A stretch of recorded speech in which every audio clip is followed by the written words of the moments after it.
It's very hard to shift strategy. I mean, you saw Gary Kasparov lose his world championship in a similar fashion when the Berlin Wall came at him and he just could not break it down and he kept on insisting that he had to. I think Magnus is going to have to be a little bit more flexible. He's going to have to find a broader position, something a bit more interesting, and make it more of a wild street fight than he is. I think he loves to play control chess, and this is not the guy to do it against. It looks as though Sergey is completely prepared for this kind of chess, and just blocking him at every turn. Even the games that were closely winning for him, Sergey's still putting up the fight, the defense.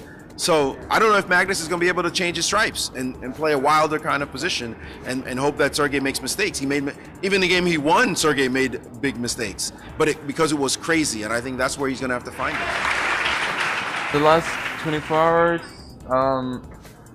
those have kind of been the easier ones because I felt already going into the tie breaks that I had a very good chance. I was calm, I was confident. So this really wasn't like the difficult part. Yesterday, I mean, was just a lot of fun and I think a great chess show. I think I did a lot of things right in this match in terms of general strategy and openings and such, but I mean, to some extent,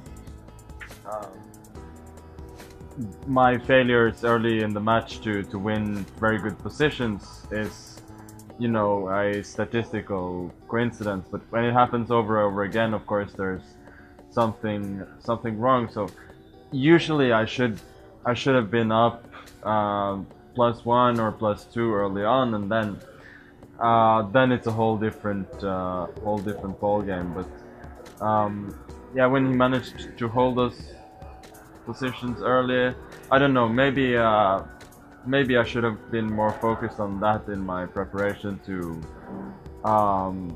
train for the 5th and 6th, even 7th hours of play, because I felt that it was very clear that I was better than him in the 2nd and 3rd hours of play, a lot better, but then he started to defend and became difficult.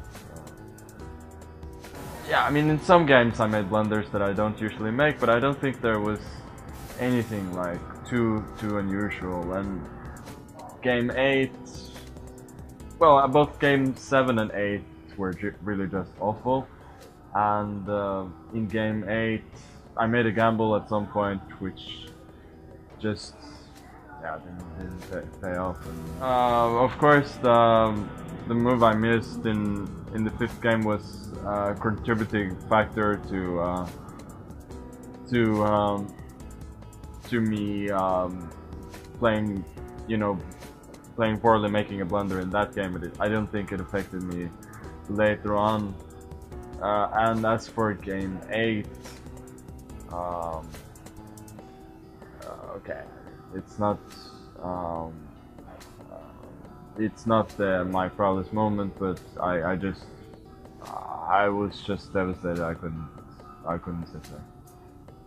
Yeah, when everything is under control, it's very difficult to beat me. But obviously, my playing strength drops quite a bit when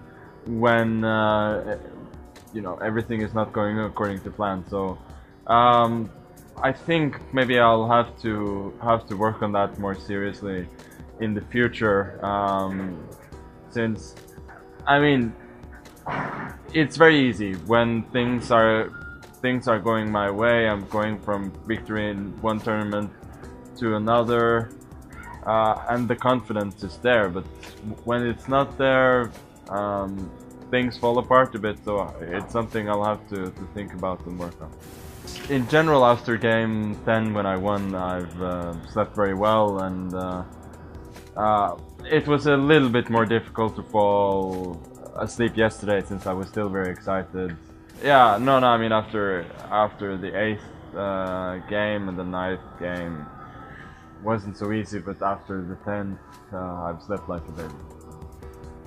Yeah, certainly after game 8 I was I did not have a positive state of mind. I felt that even though I I still thought I was the strongest player, that it would be very difficult to prove, since after all I had only a couple of chances left to win games. So yeah, at that point um, I mean, I guess a part of me still believed in it, um, but it was very, very difficult. Even before the 10th game, I was not in a great state of mind, but I managed to at least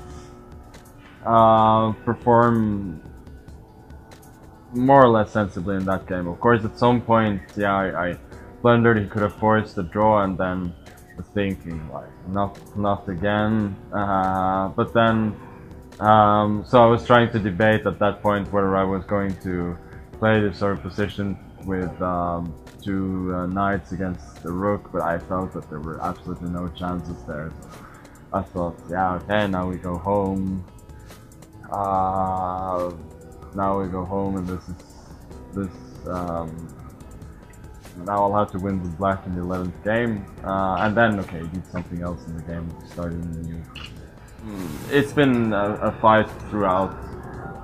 It hasn't been particularly pretty. Of course, the finish was pretty, at least from my point of view, but it's most of all been a fight, and I mean, for me, that is what chess is about, and I think what these matches should be about. So in that sense, it's been great.